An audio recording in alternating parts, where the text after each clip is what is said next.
So I want to record this video as a regular reminder that I tend to give. Do not let your own limiting beliefs, limiting thoughts stop you from going where you want to go, from taking the actions that you need to take to get the goals that you want to get. So I want to give you guys an example, share a story from something recently that happened to me. So I was visiting family and I was having a conversation with someone who was sharing with me something they really wanted to do. They really wanted to travel. And as they were saying this, they spent way more time telling me all the reasons that they are not able to do it than they did telling me what they actually do, what their actual goal was.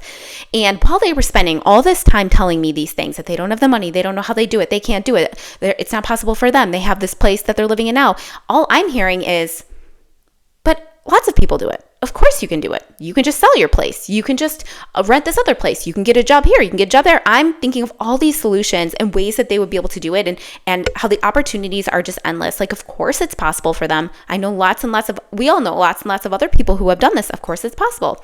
But in their mind, all they could hear, all they could see was the list of reasons that it wasn't possible for them. And that is because our brain, its job is for consistency, for efficiency, to keep us safe, to keep us away from pain.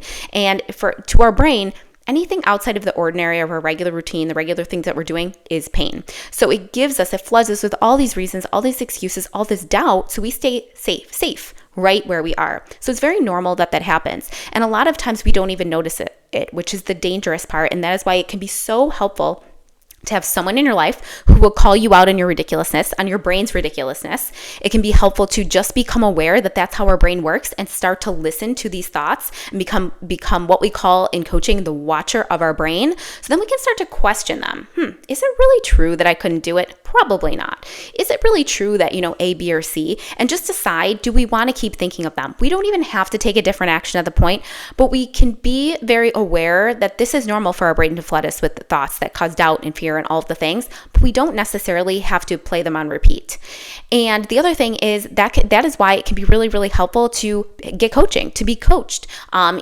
By myself, I'm a certified life coach, or by someone else, because they can listen to everything that you have going on and they can see your blind spots. They can see the thoughts that are literally driving everything else, because that is the way that it works. And something like 95% of our thinking is subconscious, which means most of us on the day-to-day, we don't even know that we're thinking it, but it is driving everything else. Our thinking creates feelings, which drives actions and produces results. So if we don't like the way we're feeling, if we don't like the actions we're taking, if we don't like the results that we're creating, we have to trace it back to our thinking.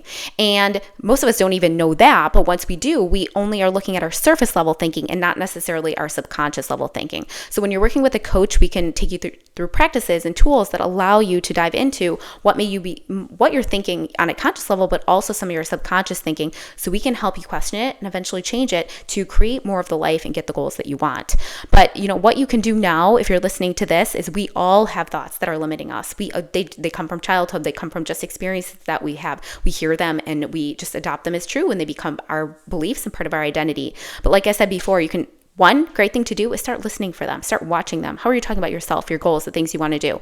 And two, find people that call you out on those things, can say, hey, do you know that you're saying that? It may not be helpful for you. And three, if you don't have a friend or family member, look into getting a coach who can help you see your blind spots, help you see where you're cycling in the same place, and maybe able to say, hey, that thought is really not helpful for you. Let's look at it. Let's see if we can get any wiggle room there in your brain so we can start thinking a new one that's going to get you where you want to go.